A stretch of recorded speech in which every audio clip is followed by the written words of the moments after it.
Sebuah kisah karya terbaik anak bangsa Indonesia bertutur tentang perjalanan kehidupan anak manusia di zaman kerajaan Tanah Jawa melalui sentuhan sejarah dan fiksi yang nyaris sempurna. Dengan bangga kami persembahkan satu di antara karya terbaik dari Esa Mintarja yang berjudul Jejak di Balik Kabut.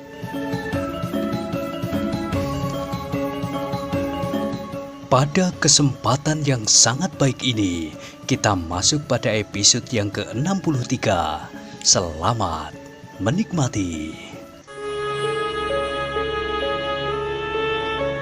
Pada episode sebelumnya telah diceritakan, Wijang, Paksi Pamekasan dan Ki Marta Priwok telah mengambil tempat duduk di sudut di sebelah orang yang sedang makan sepincuk nasi megono. Tetapi orang itu tidak menghiraukan kehadiran ketiga orang itu. Nampaknya ia sedang menikmati kangkung, lembayung dan kacang panjang rebus dengan bumbu megono. Ketika pemilik kedai itu datang mendekat, maka Wijang pun memesan 3 pincuk nasi megono pula. Ketika orang yang tidak berbaju itu mendengar, maka ia pun mengangkat wajahnya. Dipandanginya Ki Marta Priwok, Wijang dan Paksi Pamekasan sambil tersenyum. Katanya, "Kalian juga senang nasi megono seperti ini?" "Ya, Kisanak," Ki Marta Priwoklah yang menjawab. "Murah, kenyang dan awet." Ki Marta Priwok tertawa, Wijang dan Paksi Pamekasan pun tertawa pula. Tetapi Wijanglah yang bertanya, "Apa yang awet, Kisanak?" "Awet kenyang, lembayung dan kangkung membuat kita tidak cepat lapar meskipun kita bekerja keras." "Ya, aku sependapat." Wijang mengangguk-angguk. Sejenak kemudian pemilik warung itu pun telah menghidangkan 3 pincuk nasi megono. Tetapi di dalamnya terdapat masing-masing sebutir telur. "Hah? Kalian orang kaya ya?" "Tidak, kenapa?"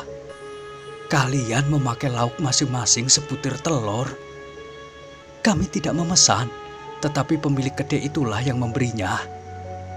Orang yang tidak berbaju itu memandang pemilik kedai yang sudah kembali ke tempatnya. Katanya, "Kebiasaannya memang begitu. Tanpa bertanya, maka ditaruhnya lauk yang mahal-mahal. Di sini harga telur 3 keping, padahal di mana-mana hanya 2 keping."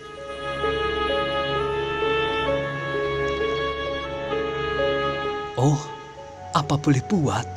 Jika belum terlanjur, aku tidak mau diberi telur yang 3 keping harganya," desis Paksi Pamekasan. "Aku tidak berani mengambil sebutir telur. Nanti anak-anakku tidak makan.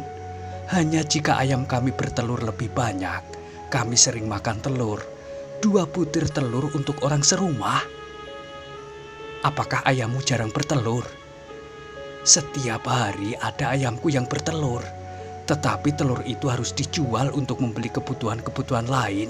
Aku mempunyai 7 orang anak yang masih kecil-kecil." "Bukankah Kisanak mempunyai sebidang sawah?" "Sawahku sudah digadaikan oleh ayahku untuk 5 tahun. Jadi aku harus menunggu 2 tahun lagi untuk dapat menggarap sawahku sendiri.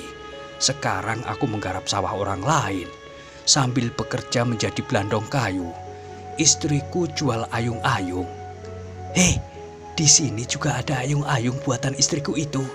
Kau tidak mencicipi? Setiap pagi aku bawa seirik ayung-ayung. Banyak orang yang suka ayung-ayung buatan istriku loh." "Oh, aku adalah penggemar ayung-ayung," sahut Wijang. Belandong kayu itulah yang berteriak kepada pemilik kedai, "Hei, mana ayung-ayungmu?" "Habis. Apakah kau masih belum puas makan ayung-ayung di rumah?" "Bukan aku, tetapi ketiga orang tamumu ini. Sayang, ayung-ayungnya sudah habis." "Nah, Belandong itu berkata dengan bangga, "Bukankah ayung-ayung buatan istriku itu sangat laris?" "Iya, sayang sekali," desis Wijang. "Tetapi lain kali aku akan singgah dan membeli ayung-ayungmu." Belandong itu tertawa, katanya, "Tetapi jika kalian memang ingin mencicipinya, silakan mampir. Rumahku tidak jauh, mungkin masih ada beberapa bungkus ayung-ayung di rumah." "Terima kasih Kisanak," jawab Ki Martapriwok. "Lain kali aku akan singgah." Orang itu terdiam. Dihabiskannya nasi megono di puncuknya, kemudian diteguknya minumannya sehingga mangkuknya hampir menjadi kosong. Sambil bangkit berdiri ia pun menggeliat, katanya, perutku sudah kenyang. Silahkan Kisanak, jika kau ingin ayung-ayung, singgahlah di rumahku." "Terima kasih Kisanak," jawab Ki Martapriwok. Orang itu pun kemudian melangkah mendekati pemilik warung. Diambilnya 2 keping uang dan diserahkannya kepada pemilik kedai itu. Tetapi sebelum orang itu keluar dari kedai itu, maka terdengar keributan di jalan yang membujur di depan kedai itu. Orang itu termangu-mangu sejenak, diurungkannya langkahnya, sehingga ia kembali duduk di tempatnya semula. Tetapi nampak wajahnya yang menjadi tegang. Ternyata bukan hanya orang itu saja yang menjadi tegang, tetapi yang lain pun menjadi ketakutan. Bahkan seorang yang duduk di sudut menjadi gemetar. "Orang-orang itu kembali lagi," desis tukang belandong yang tidak berbaju itu. "Siapa? Kami tidak tahu siapakah mereka itu. Apa yang mereka cari?" "Mereka mencari anak muda yang bernama Pangeran Benowo." Wijang menarik nafas panjang, namun Paksi Pamekaslah yang bertanya, "Apakah mereka berhasil?" "2 hari yang lalu tidak." "Jadi mereka sudah datang kemari 2 hari yang lalu?" "Iya." Wijang tidak bertanya lagi. Keributan itu menjadi semakin dekat. Ketika Paksi Pamekas berdiri dan melangkah ke pintu, pemilik kedai itu berkata, "Jangan keluar, jangan berbuat sesuatu yang dapat menarik perhatian mereka." Paksi Pamekas mengurungkan niatnya. Ia justru melihat 2 orang petani yang berlari-lari meloncati parit. Mereka melemparkan cangkul mereka di pinggir jalan. Sebenarnya lah, sejenak kemudian 4 orang berjalan di depan kedai itu. Seorang perempuan yang berpapasan dengan mereka menjadi gemetar. Sementara itu, seorang di antara ke-4 orang itu membentaknya, "Kau mau kemana, hei?" Perempuan itu menjawab terbata-bata, "Tidak kemana-mana." Orang itu memperhatikan orang yang sudah separuh baya sambil berkata, "Awas, jangan berbuat macam-macam." Perempuan itu tidak menjawab, tetapi kakinya bagaikan menjadi seberat timah. Ke-4 orang itu pun kemudian telah berdiri di depan kedai itu. Seorang di antaranya melangkah ke pintu kedai sambil berpegangan uger-uger pintu kedai itu. Ia memandang ke dalamnya. Ia melihat beberapa orang yang sedang berada di dalam kedai. Mereka melihat orang yang tidak berbaju itu, orang yang ketakutan di sudut, dan 3 orang yang sedang memegangi pincuk nasi megono. Orang itu sama sekali tidak menduga bahwa seorang pangeran duduk di dalam kedai sambil memegang sepincuk nasi megono. Karena itu maka orang itu pun kemudian berkata lantang, "Aku minta kalian tidak berbuat sesuatu yang dapat mengacaukan tugas-tugasku di sini. Kali ini buruanku tidak boleh lepas. Aku sudah mendapat keterangan bahwa kemarin ia sudah berada di sini." Tidak seorang pun yang menyahut. Sementara orang itu pun berkata selanjutnya, "Jika sekali ini buruanku itu terlepas lagi, maka aku akan membawa 10 orang di antara penghuni padukuhan ini. Mereka tidak akan pernah kembali." Semua orang yang berada di kedai itu masih saja terbungkam, bahkan mereka pun menundukkan kepala. Tidak seorang pun yang berani mengangkat wajahnya, apalagi memandang orang yang berdiri di pintu itu. "Kalian harus membantu kami. Kalian harus memberitahukan kepada kami di mana anak muda yang aku cari itu bersembunyi." Orang-orang yang ada di dalam kedai itu termasuk pemilik kedai itu masih tetap berdiam diri. "Baiklah, kami akan pergi. Kami akan mencari anak muda yang sejak kemarin sudah ada di sini." Sejenak orang itu memandang berkeliling karena orang-orang yang berada di dalam kedai masih berdiam diri sambil menunduk. Maka orang itu pun tidak berbuat apa-apa. Sambil beringsut mundur orang itu berkata, "Ingat, siapa yang menggagalkan usaha kami akan kami hancurkan. Tetapi sebaliknya, siapa yang membantu kami akan kami beri hadiah yang sangat besar." Tidak seorang pun yang menyahut. Semua orang yang ada di dalam kedai itu masih tetap menundukkan kepalanya. Wijang lebih senang menatap telur yang tinggal sepotong di dalam pincuknya daripada memandang orang yang berdiri di pintu itu. Dalam pada itu orang yang berdiri di pintu itu juga melihat 2 orang anak muda berada di kedai itu. Tetapi 2 anak muda dengan pakaian kusut memegangi pincuk nasi megono di sebuah kedai kecil. Sehingga 2 orang anak muda itu tidak menarik perhatiannya. Yang ada di dalam kedai itu sama sekali tidak menggiring perhatian orang yang berdiri di pintu itu kepada seorang pangeran. Demikianlah, maka sejenak kemudian orang-orang itu pun telah meninggalkan kedai itu. Mereka meneruskan langkah mereka sambil menakut-nakuti orang-orang yang lewat di sepanjang jalan. Wijang menarik nafas dalam-dalam.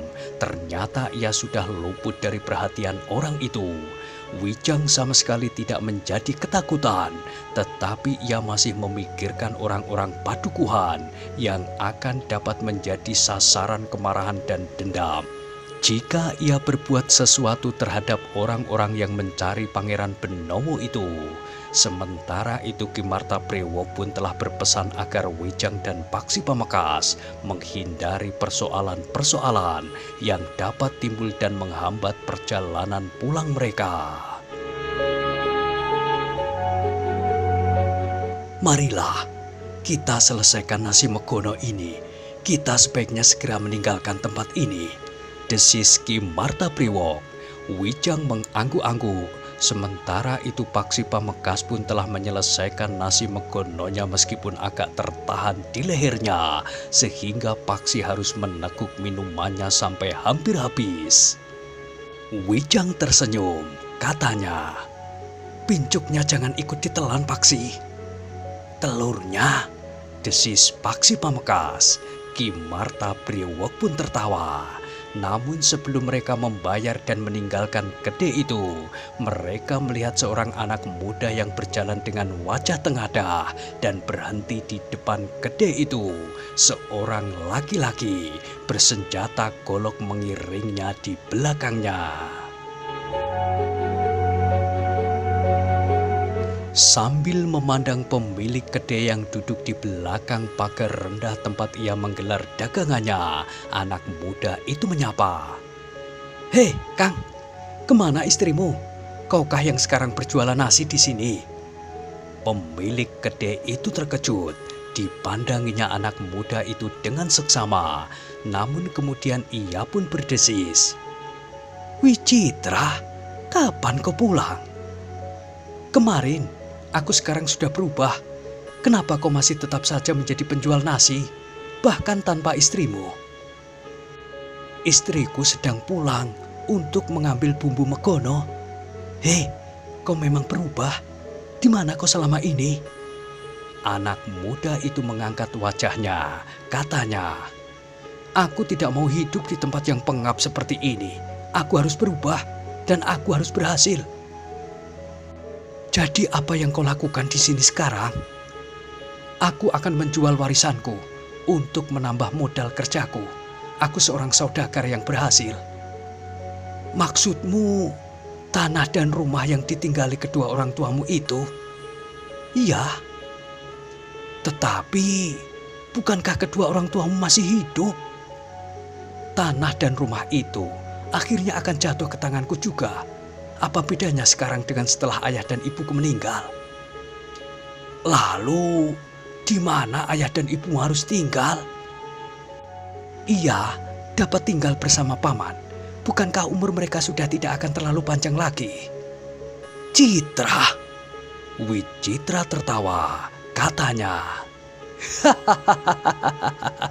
Jangan dibelenggu oleh kecengengan. Kematian seseorang adalah alami. Semua orang akan mati, juga ayah dan ibu. Wijang dan Paksi Pamekasan mendengar pembicaraan itu. Tiba-tiba Paksi menggambit Wijang sambil berdesis. Apakah anak itu sudah gila? Sst, potong Wijang. Biar saja ia berkicau sesuka hati. Tetapi telingaku terasa panas. Wijang tertawa tertahan, katanya. Jangan membiasakan diri cepat tersinggung. Ki Marta Priwok tersenyum, katanya. Satu pengenalan yang menarik. Jadi ada juga anak yang bersikap demikian terhadap orang tuanya. Tetapi kita belum tahu apakah orang tuanya itu orang tuanya sendiri, orang tua angkat, atau sekedar mengaku orang tua. Tetapi warisan itu... Shh. Wijang berdesis. Ternyata anak muda itu melangkah ke pintu kedai seperti orang yang sedang mencari Pangeran Benowo. Anak muda yang bernama Wicitra itu berdiri berpegangan uger-uger pintu. Dipandanginya orang-orang yang berada di dalam kedai itu. Dengan nada tinggi Wicitra itu pun berkata, "Kedaimu masih juga kedai kerdil dan kotor. Orang-orang yang makan di dalam kedaimu juga orang-orang yang tidak berbaju dan berpakaian kusut. Kau tidak ingat lagi kepada Kang Setro Blandong?" "Tentu ingat. Ia masih juga Blandong seperti dahulu. Ia masih juga makan di kedaimu tanpa baju." Orang yang disebut Setro Blandong itu hanya memandangi Wicitra saja tanpa mengatakan sesuatu. Wicitra tertawa melihat tukang Blandong yang duduk termangu-mangu, yang sebenarnya sudah akan meninggalkan kedai itu, tetapi tertahan karena kehadiran 4 orang yang mencari Pangeran Benowo itu. Jika ia kemudian tidak segera pergi sepeninggal keempat orang itu, ia memang menunggu agar orang itu menjadi semakin jauh. Tetapi sebelum ia beranjak pergi, Wicitra itu telah datang ke kedai itu. Sementara itu pemilik kedai itu pun kemudian bertanya, "Jadi kau datang kemarin, Wicitra?" "Ya." "Wicitra, ada yang perlu kau ketahui." "Apa?" "Di padukuhan ini sekarang berkeliaran beberapa orang yang sedang mencari seorang anak muda. Mereka baru saja datang ke kedai ini. Mereka mengatakan bahwa anak muda yang mereka cari kemarin sudah datang ke padukuhan ini." "Siapakah yang mereka cari?" "Pangeran Benowo." "Pangeran Benowo? Apakah Pangeran Benowo ada di padukuhan kita?" "Yang aku cemaskan bahwa kaulah yang dikira Pangeran Benowo itu karena kau juga datang ke padukuhan ini kemarin." "Oh, bukankah aku pantas jika aku dikira seorang pangeran? Wujudku memang wujud seorang pangeran. Tetapi dengan demikian kau terancam bahaya." "Bahaya apa?" "Orang-orang yang mencari Pangeran Benowo itu adalah orang-orang yang garang. Yang tadi singgah di kedai ini adalah 4 orang bersenjata yang kasar dan berwajah seram." "Lalu, menurut pendapatmu apa yang harus aku lakukan?" "Sebaiknya kau tinggalkan saja padukuhan ini untuk 1 atau 2 hari. Jika mereka benar-benar menyangka bahwa kau adalah Pangeran Benowo, maka kau tentu akan mereka bawa." Apakah akan sia-sia aku berguru beberapa tahun? Pengawalku itu pun seorang gegeduk yang tidak terkalahkan. Apalagi hanya 4 orang, 9 orang pun akan dapat aku binasakan dalam waktu sekejap. Tetapi nampaknya keempat orang itu juga orang-orang berilmu. Mereka sudah datang beberapa hari yang lalu. Mereka kasar dan nampaknya berbahaya. Kau menakut-nakuti aku? Tidak, tetapi orang-orang itu berbahaya bagimu. Agaknya orang-orang itu sulit diajak bicara. Apakah tidak ada seorang pun yang memberitahukan kepadamu, ayah dan ibumu? Aku tidak memerlukan pemberitahuan itu, Kang. Lupakan saja. Aku justru akan menampakkan diri untuk mengetahui apakah aku benar-benar mirip dengan seorang pangeran. Tetapi ternyata tukang belandong yang lebih banyak berdiam diri itu akhirnya berbicara juga. Sudahlah, Wicitra sudah dewasa. Ia dapat membuat pertimbangan-pertimbangan yang mapan. Manakah yang baik dilakukan dan mana yang tidak. Pemilik kedai itu memang terdiam, namun Wicitra itulah yang melangkah mendekati belandong yang tidak memakai baju itu. Pengawalnya pun telah melangkah ke pintu pula sambil memegangi hulu goloknya yang berada di dalam sarungnya dan tergantung di lambung. Ternyata kau cukup bijaksana, Setro. Terima kasih atas kebijaksanaanmu itu. Tetapi sayang, aku sama sekali tidak memerlukannya. Kau pun tidak membuat pertimbangan dengan ikhlas. Bahkan dalam nada suaramu tersirat perasaanmu yang jengkel terhadap sikapku. Hei, apakah kau ingin membuat gara-gara? Sama sekali tidak, jawab Setro Blandong. Aku hanya ingin pemilik kedai ini diam. Wicitra tertawa, katanya, apakah bajumu masih saja selembar sehingga kau tidak pernah mengenakannya kecuali jika kau pergi jagong bayen? Setro memandang orang yang berdiri di pintu, seorang yang bertubuh tinggi dan besar, bersenjata golok. Wajahnya seram sedangkan matanya yang tajam seperti mata burung hantu itu memandanginya. Setro menarik nafas dalam-dalam. Ia hanya seorang belandong kayu. Mungkin ia memiliki tenaga yang besar, tetapi sejak kecil Setro tidak pernah berkelahi. Karena itu Setro sama sekali tidak menjawab. Ketika Wicitra meraba pundak Setro, maka ia pun berkata, keringatmu masih saja belum kering, Setro. Tetapi mungkin minuman panasmu itulah yang membuat kau berkeringat. Setro Blandong masih tetap diam saja. Wicitra pun tertawa pula. Katanya, hati-hatilah Setro. Jika kau menebang pohon, kau harus tahu kemana arah pohon itu tumbang, agar pohon itu tidak menimpa kepalamu. Setro Blandong itu masih saja terdiam. Wicitra itulah yang kemudian melangkah ke pintu. Ketika pengawalnya bergeser, Wicitra itu pun melangkah keluar sambil berkata lantang kepada pemilik kedai itu. Aku akan mencari orang-orang yang telah menakut-nakuti penghuni padukuhan ini. Aku akan mengaku Pangeran Benowo. Sejenak kemudian, maka Wicitra dan pengawalnya itu pun meninggalkan kedai itu. Tetapi ia masih bertanya kepada pemilik kedai itu. Kemana mereka pergi, Kang? Pemilik kedai itu termangu-mangu sejenak. Keempat orang itu menyusuri jalan di depan kedai itu ke timur. Namun pemilik kedai itu berkata, mereka pergi ke barat. Wicitra tertawa, tetapi bersama pengawalnya ia pergi ke timur. Kau yang bodoh, berkata Setro Blandong.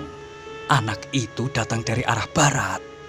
Pemilik kedai itu mengerutkan dahinya, namun ia pun tersenyum pula. Setro Blandong itulah yang kemudian bangkit berdiri dan berjalan keluar. Katanya, sejak tadi aku sudah akan pergi. Aku menyesal bertemu dengan anak yang sombong itu.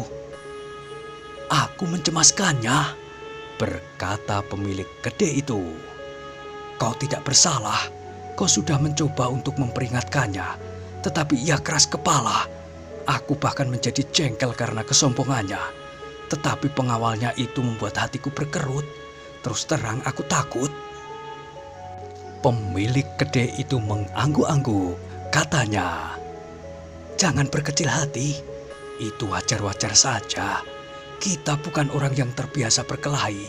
Meskipun kau membawa kapak, tetapi pohon yang kau tebang selalu saja pasrah.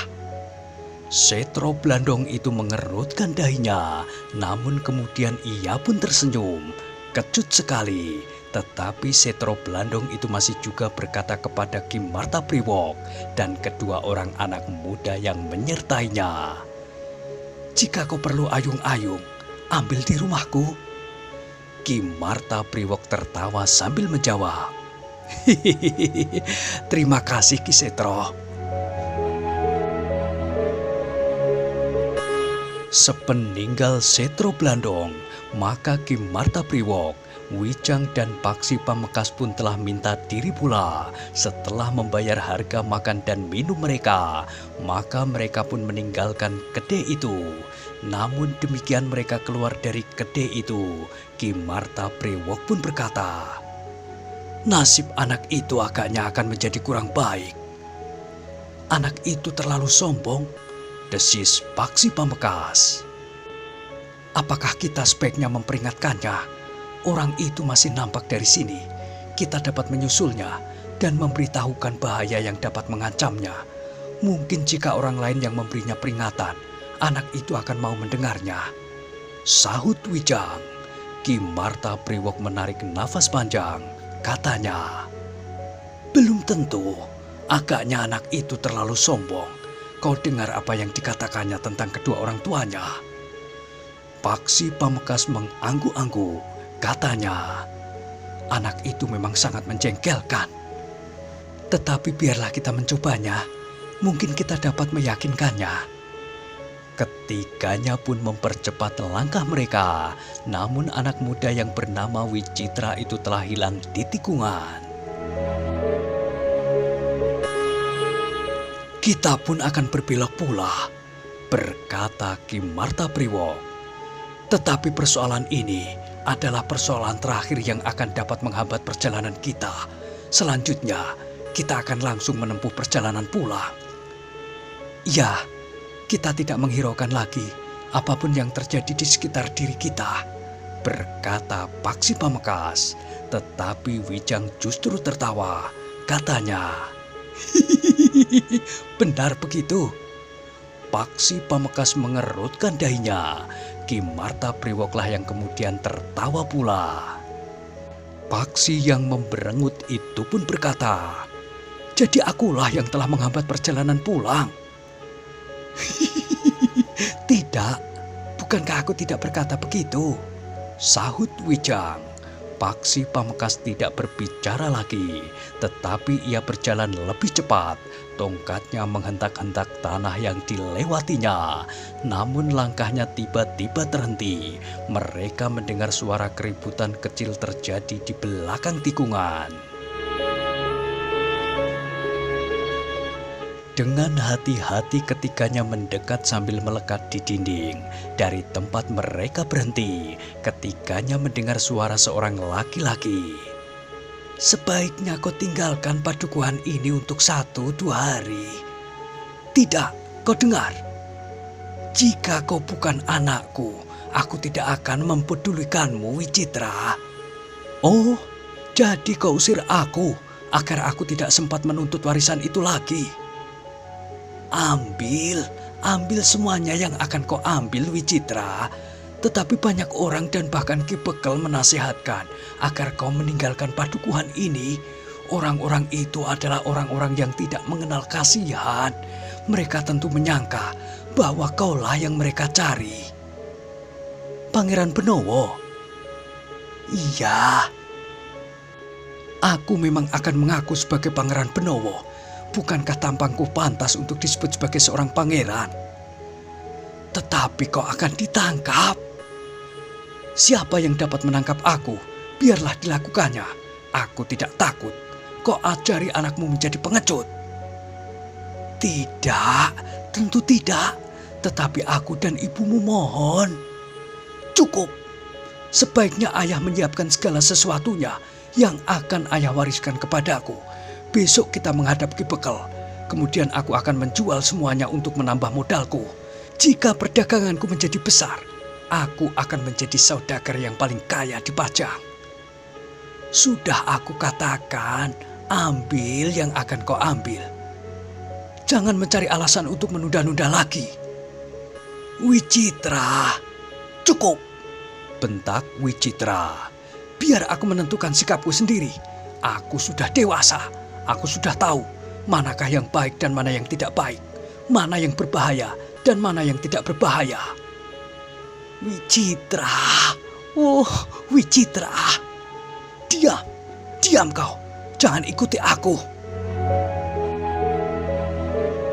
Suara mereka tidak terdengar lagi.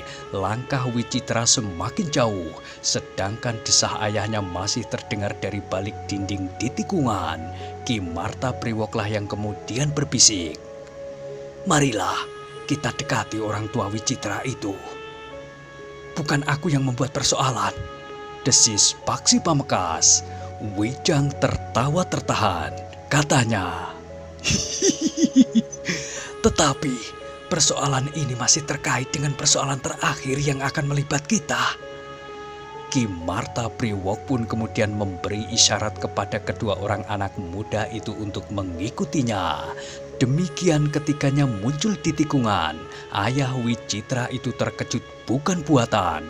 Hampir saja ia meloncat berlari untuk mengejar anaknya, tetapi kakinya serasa menjadi seberat timah. Ki Martapriwoklah yang kemudian berkata dengan kata-kata yang sareh. Jangan takut Kisanak, aku tidak berniat buruk. Dengan wajah yang tegang ayah Wicitra itu memandang Ki Martapriwok dan kedua anak muda yang menyertainya itu berganti-ganti.